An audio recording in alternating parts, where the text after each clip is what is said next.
السلام عليكم ورحمة الله. أهلا بيكم أحلى وأغلى وأجمل متابعين مشتركين مطبخ ماجي وجوجو. أهلا بيكم في فيديو جديد. شايفين الكرواسون ده؟ هو معلش نسيته تحت الشواية فاتلسع سنة يعني. يلا الحمد لله. كويس ان هو طلع كده، ما انا نسيته خالص تحت الشواية. بس هي تسويته ما شاء الله، شايفين عاملة ازاي. ده بقى ايه الشوايه بقى اللي عملت فيه كده. كرواسون. طريقته سهله. ما فيهوش اي افتكاسات خالص. مقاديره سهله جدا. طريقته سهله جدا. هتعملوها ويبقى عندكم احلى كرواسون، احلى من اللي انا عاملاه ده. ويا بنات يا امارات يا عسلات، لو عايزين تعرفوا الطريقه، معكم ماجدة عبد الرازق، مطبخ ماجي وجوجو. وايه قولوا انتوا بقى. ومعانا في مقادير الكرواسون النهارده، عندي دول كوبايتين دقيق، عليهم رشة ملح، رشة صغيرة كده. وعندي هنا ربع كوباية زيت،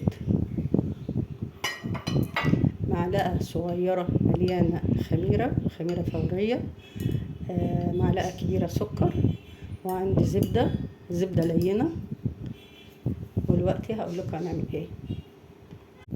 هقلب الدقيق مع رشة الملح، بعد كده هنزل بالسكر والخميرة الفورية. اوكي، نقلبه مع بعض.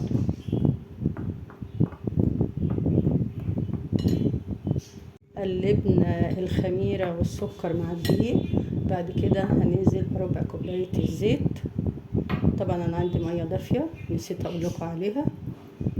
نحط الزيت ونقلب كله مع بعض. اوكي،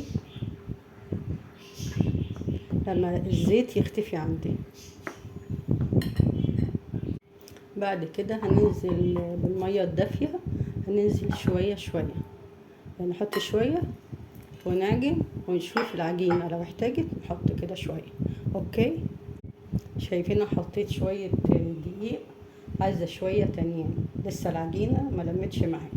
نحط شوية صغيرين برضو ونعجن مع بعض. خلاص يا امارات، عجننا العجينة، شايفين ما شاء الله عاملة ازاي، تحفة. شيل ده كده. العجينة عاملة معايا ازاي، ناعمة ولينة. اخدت قد ايه؟ اخدت نص كوباية مية. لو عندي العجينة زودنا مية يعني، ممكن نزود. لو لقيت العجينة عندي مية او سايحة، ممكن نحط لها معلقة دقيق. اوكي، والعكس لو لقيناها جامدة نحط لها مية. اوكي، خلاص العجينة عندي خلصت. هجيب الاسترتش واغطيها بالاسترتش واحطها في مكان دافي لغايه لما تخمر. طبعا الزبده دي مش هستخدمها دلوقتي، هقول لكم هنستخدمها امتى. تمام. عندي هنا العجينه خمرت، شايفين ما شاء الله بقت عامله ازاي.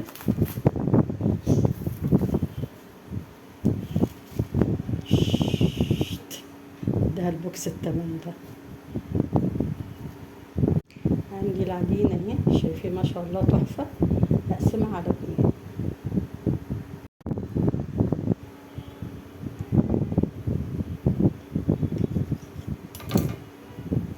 قسمناها على 2.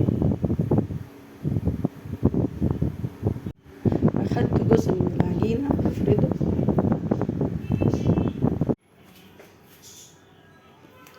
ده اول جزء من العجينه، تمام. افرده كده.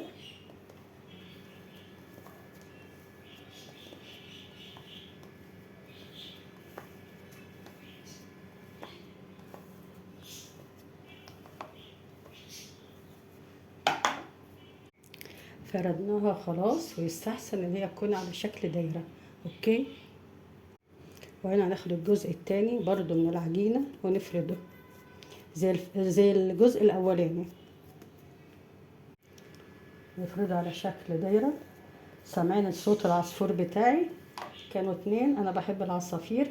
كانوا 2 فيهم واحد، فيهم يعني واحد مات. ده الوقت قاعد لوحده ده. صعبان عليا قوي عشان قاعد لوحدي. نحاول نفردها كده.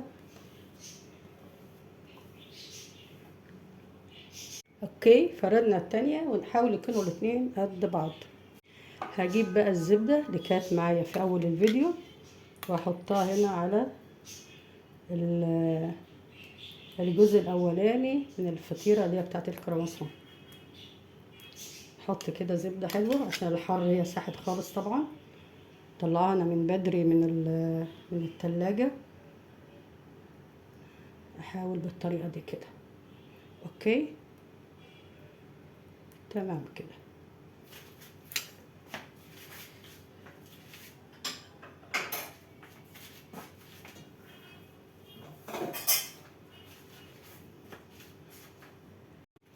هجيب كده بقى الفطيرة التانية، احط الاتنين ايه فوق بعض.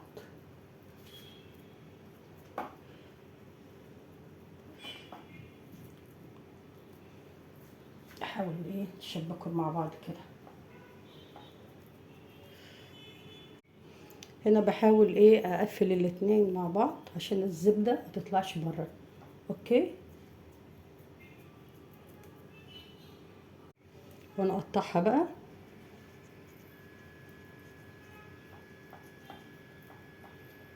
زي ما احنا حابين بقى.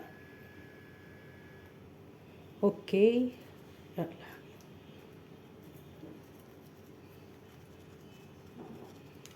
نقطع كل ربع كده بقى بثلاثات رفيعة. تمام،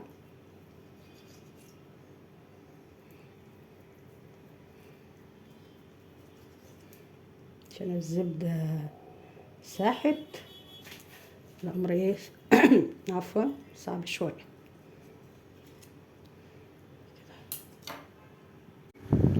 وهنقطع برضو الربع اللي بعد كده.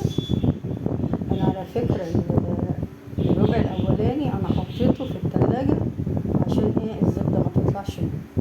لما تيجوا تعملوا بقى ما تغلطوش غلطتي ان انا حطيت الزبدة وهي سايحة كده.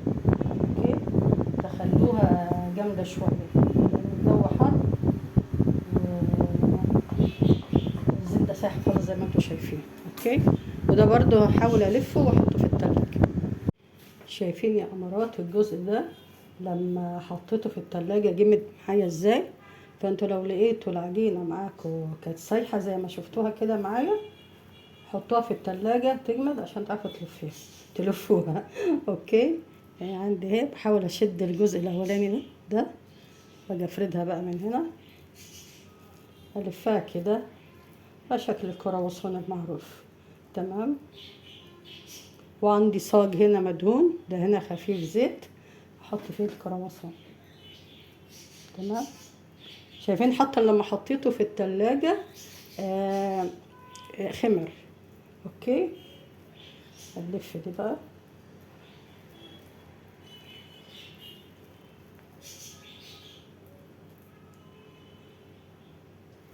لسه برضه احاول معها. اوكي، حطها في الصاج. وبعد خلاص ما شكلنا الكرواسون بالشكل الجميل ده، هنسيبه يخمر شوية وبعد كده هقول لكم هنعمل ايه. بعد كده هدهنه بقى ايه بالزبدة. اوكي، ممكن ندهنه بعد ما يخمر وممكن قبل ما يخمر ونسيبه يخمر شوية. تمام، بالراحة كده. لو الكرواسون خمران بالراحة كده شوية عشان ايه ما هبطش الخمر اللي خمر ما يهبطش. اوكي، طبعا انا مشغله الفرن على حرارة 200 من قبلها من شوية يعني. هخلصه كده بدهنه زبدة وهدخله الفرن. اوكي، ولما يتحمر نشوف ان شاء الله مع بعض.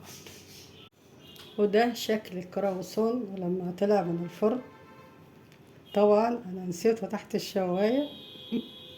شايفين شكله عامل ازاي؟ يعني هو اتلسع شوية يعني مش مشكلة، بس طالع هش ومرة يعني. شايفين شكله عامل ازاي؟ وصفة سهلة، جربوها هتعجبكم ان شاء الله. كنت معكم ماجدة عبد الرازق، مطبخ نجا جوجو. اسيبكم في رعاية الله وامنه، مع السلامة.